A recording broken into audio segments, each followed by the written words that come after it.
Dari reruntuhan kekhalifahan Abbasiyah, bangkitlah kekuatan-kekuatan baru yang mengibarkan panji Islam di berbagai penjuru dunia.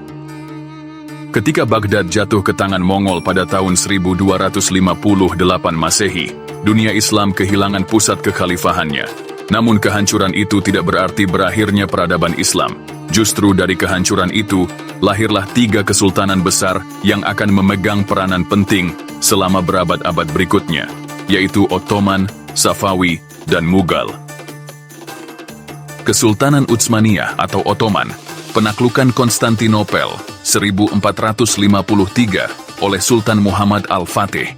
Di awal abad ke-15, Konstantinopel berdiri sebagai ibu kota Kekaisaran Bizantium, dikelilingi oleh tembok raksasa yang selama berabad-abad dianggap tak tertembus.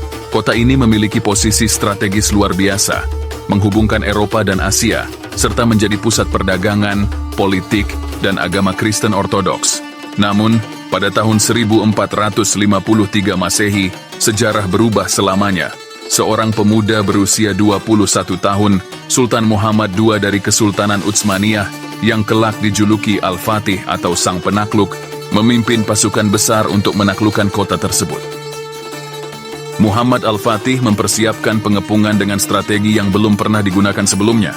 Ia memerintahkan pembangunan meriam raksasa yang mampu menghancurkan tembok kota yang selama ini dianggap tak tergoyahkan.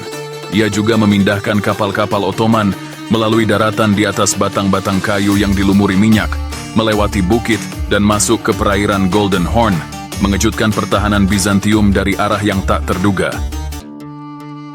Selama 53 hari pengepungan, pertempuran sengit terjadi siang dan malam. Pada tanggal 29 Mei 1453, pasukan Ottoman berhasil menerobos tembok. Konstantinopel jatuh, dan Sultan Muhammad Al-Fatih memasuki kota dengan penuh wibawa. Ia menjaga keselamatan penduduk yang menyerah, mengubah gereja terbesar, Hagia Sophia, menjadi masjid, dan menjadikan kota ini sebagai ibu kota baru Islam dengan nama Istanbul. Penaklukan Konstantinopel menandai berakhirnya Kekaisaran Romawi Timur dan membuka jalan bagi kejayaan Kesultanan Utsmaniyah selama berabad-abad. Peristiwa ini juga dipandang oleh banyak ulama sebagai salah satu nubuat Nabi Muhammad SAW yang bersabda, "Kota Konstantinopel pasti akan ditaklukkan.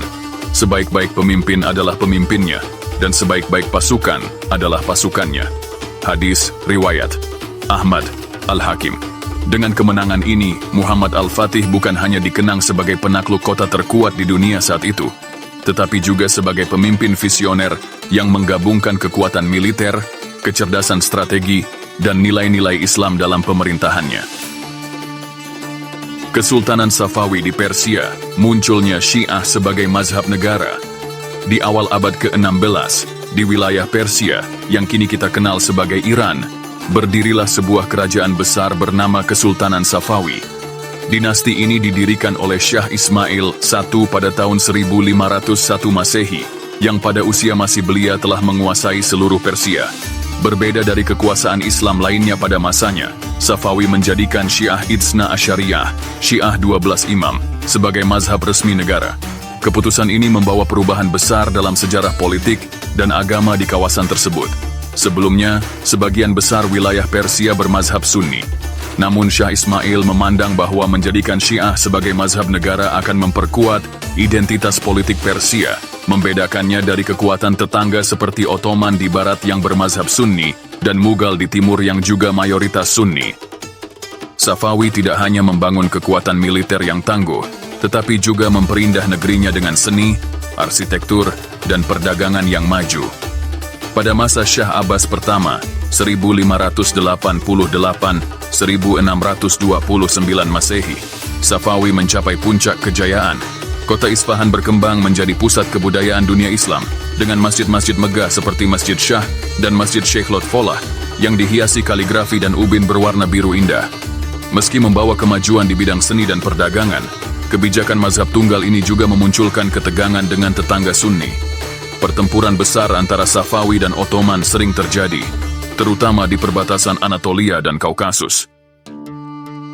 Persaingan ini bukan hanya soal wilayah, tetapi juga perselisihan ideologi keagamaan yang masih berpengaruh hingga masa kini. Warisan Safawi yang paling bertahan adalah terbentuknya Iran modern sebagai pusat dunia Syiah. Identitas ini tetap melekat hingga saat ini, menjadikan peran Safawi sangat penting dalam peta sejarah Islam, baik dari sisi politik, kebudayaan, maupun perbedaan mazhab di dunia Muslim. Kesultanan Mughal di India, warisan budaya, seni, dan arsitektur Taj Mahal. Di awal abad ke-16, anak benua India menjadi saksi lahirnya sebuah kekaisaran besar yang akan meninggalkan jejak mendalam dalam sejarah dunia Islam, Kesultanan Mughal. Dinasti ini didirikan oleh Zahiruddin Babur pada tahun 1526 Masehi, seorang keturunan langsung Timur Lenk dan Genghis Khan. Dengan perpaduan kekuatan militer dan visi pemerintahan yang luas, Mughal menjadikan India sebagai pusat peradaban yang megah. Pada masa pemerintahan Akbar Agung, 1556-1605 Masehi, Kesultanan Mughal mencapai stabilitas politik yang kuat. Akbar dikenal karena kebijakannya yang relatif toleran terhadap beragam agama di India, mempersatukan Muslim dan Hindu dalam pemerintahan, serta mendorong pertukaran budaya. Inilah yang membuat Mughal bukan hanya kerajaan yang besar secara militer, tetapi juga kaya akan keragaman tradisi. Warisan budaya Mughal sangat terlihat dalam seni, sastra, dan terutama arsitektur. Puncaknya adalah pada masa Shah Jahan, 1628-1658 Masehi, yang membangun Taj Mahal di Agra, sebuah monumen cinta untuk istrinya, Mumtaz Mahal. Dibangun dari marmer putih dengan hiasan batu permata, Taj Mahal menjadi salah satu mahakarya arsitektur Islam di dunia, menggabungkan gaya Persia, Turki, dan India. Hingga kini, monumen ini bukan hanya simbol cinta, tetapi juga lambang kejayaan seni arsitektur Islam. Selain Taj Mahal, Mughal juga membangun benteng megah seperti Red Fort di Delhi, Fatehpur Sikri, dan masjid-masjid indah seperti Masjid Jama. Seni lukis Mughal yang memadukan gaya Persia dan lokal India berkembang pesat pada masa ini, memperkaya khazanah budaya Islam di Asia Selatan.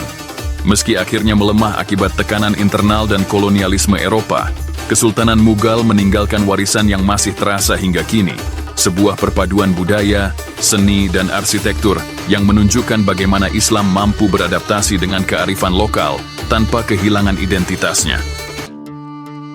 Seiring berjalannya waktu, 3 kesultanan besar, Utsmaniyah di wilayah Turki dan sekitarnya, Safawi di Persia, serta Mughal di India, tidak hanya berjaya dalam bidang politik dan militer. Mereka juga menjadi pusat perkembangan ilmu pengetahuan, pemikiran keagamaan, dan spiritualitas Islam. Di bawah kekuasaan para sultan, madrasah-madrasah dibangun megah, para ulama diundang dari berbagai negeri, dan kitab-kitab klasik disalin serta diajarkan. Pada masa inilah, berbagai mazhab fiqih semakin mapan, memberikan panduan hukum yang terstruktur bagi umat Islam di seluruh wilayah kekhalifahan. Namun kejayaan ini tidak hanya terletak pada hukum dan ilmu syariat saja. Di sisi lain, ajaran tasawuf yang menekankan penyucian hati, cinta kepada Allah Subhanahu wa Ta'ala, dan akhlak mulia tumbuh subur.